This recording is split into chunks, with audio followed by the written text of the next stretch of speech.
নমস্কার। আজকে আমরা আলোচনা করব দুর্ঘটনা কেন ঘটে, গ্রহের কোন গ্রহ সংযোগে বা কোন ভাবের সম্পর্ক থাকলে, কোন ভাবের সাথে কোন ভাবের সংযোগ হলে অ্যাক্সিডেন্ট ঘটে। আমরা সকলে তো সুস্থ সবল সুন্দর থাকতে চাই, কিন্তু সবসময় সেটা কিন্তু হয়ে ওঠে না। অনেকের জীবনেই অ্যাক্সিডেন্ট এক বা একাধিকবারও কিন্তু ঘটে থাকে। তো এই যে অ্যাক্সিডেন্ট ঘটে, এর জন্য যে গ্রহগুলো দায়ী সেগুলো হচ্ছে আপনার গ্রহগত কারণ হচ্ছে শনি, রাহু আর মঙ্গল। ভাব হচ্ছে দ্বিতীয়, ষষ্ঠ, সপ্তম, অষ্টম এবং দ্বাদশ ভাব। দ্বিতীয় ভাব, ষষ্ঠ ভাব হচ্ছে শরীর, সপ্তম ভাব হচ্ছে মারক ভাব, অষ্টম ভাব অ্যাক্সিডেন্ট ভাব, দ্বাদশ ভাব হসপিটালের ভাব।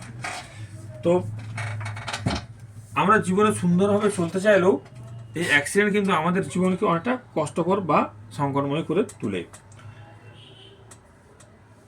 এই ঘটনা, এই অ্যাক্সিডেন্ট কখনো, এই যে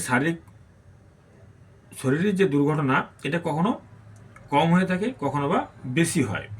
তো যা কম বেশি যেটাই হোক, সেটা কোনোটাই আমাদের জীবনে কিন্তু কাম্য নয়। তো দুর্ঘটনা জাতক জাতিকার জীবনে একটা অভিশাপ হয়ে আসে। তাছাড়াও এটা অনেক সময় জাতক জাতিকার প্রাণহানিও ঘটিয়ে থাকে। তো জন্মগোষ্ঠীতে গ্রহযোগ বলতে শনি রাহু মঙ্গলের কানেকশন, দ্বিতীয়, ষষ্ঠ, সপ্তম, অষ্টম, দ্বাদশের কানেকশন থাকলেই এই ঘটনাগুলো বেশি ঘটে। যখনই দেখবেন এই লগ্ন ভাব হচ্ছে আমাদের শরীর, অর্থাৎ এই যে লগ্ন ভাব মানে আপনার শরীর, যখনই এর সাথে অষ্টম পতির কানেকশন হবে, লগ্নের সঙ্গে অষ্টম ভাবের যখনই কানেকশন হবে, তখনই জানবেন তার শরীর নিয়ে সমস্যা থাকবে।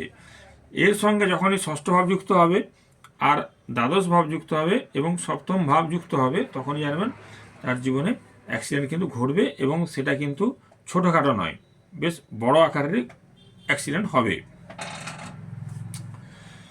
এবং লগ্ন, অষ্টম, ষষ্ঠ, দ্বাদশ এবং সপ্তম ভাব যখনই যুক্ত হবে, তখনই জানবেন তার জীবনে অ্যাক্সিডেন্ট ঘটবে।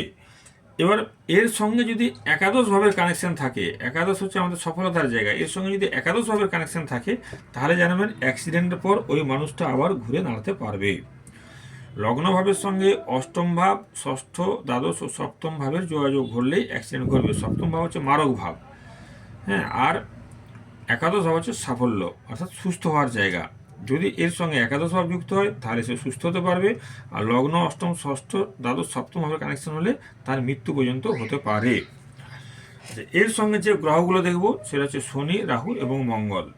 এই তিনটা পাপগ্রহে যদি যোগাযোগ থাকে, তাহলেও কিন্তু অ্যাক্সিডেন্ট ঘটবে। অর্থাৎ এই ভাবের সম্পর্ক, লগ্ন, অষ্টম, ষষ্ঠম, দ্বাদশ, সপ্তম ভাবের সম্পর্ক ভাবগত সম্পর্ক সঙ্গে শনি রাহু মঙ্গলের কানেকশন, তাহলে জানবেন অ্যাক্সিডেন্টটা খুব বড় আকারের হবে।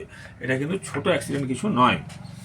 এবং এর সঙ্গে যদি আবার বুধ যুক্ত হয়ে যায়, যদি এর সঙ্গে গ্রহ হিসেবে যদি বুধ যুক্ত হয়ে যায়, তাহলে দুর্ঘটনা, এবং বুধ কেতু কিন্তু অনেক সময় অ্যাক্সিডেন্ট ঘটায়। বুধ কেতু যদি এর সঙ্গে যুক্ত হয়ে যায়, তাহলে এটা সাংঘাতিক ধরনের অ্যাক্সিডেন্ট হবে, এটা ধরে নিতে পারেন।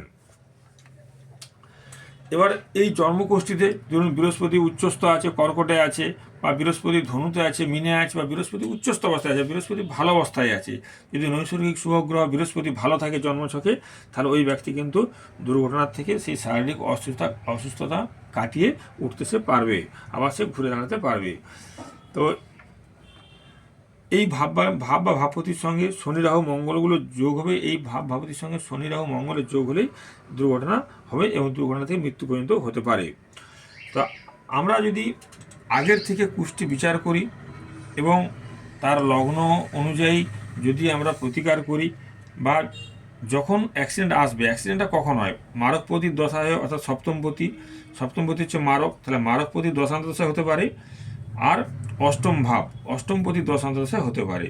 তো এই সময় যখন আমরা অ্যাক্সিডেন্টগুলো হবে, আমরা এবং গ্রহগত কানেকশন যখন শনি রাহু মঙ্গল গোচরেও একসাথে কানেকশন করবে, তখন আপনি বুঝবেন যে আপনার অ্যাক্সিডেন্টের টাইম কিন্তু ঘনিয়ে আসছে।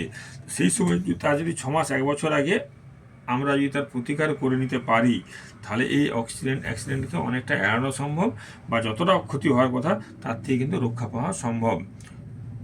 সেক্ষেত্রে শনি রাহু মঙ্গল যত নিচ্ছস্থ হবে, যত দুর্বল হবে, তার অ্যাক্সিডেন্ট যোগ কিন্তু তত বেশি হবে। এই পাপগ্রহ তিনটে যত নিচ্ছস্থ, যত দুর্বল হবে, তার অ্যাক্সিডেন্ট যোগ কিন্তু বেশি হবে। নমস্কার।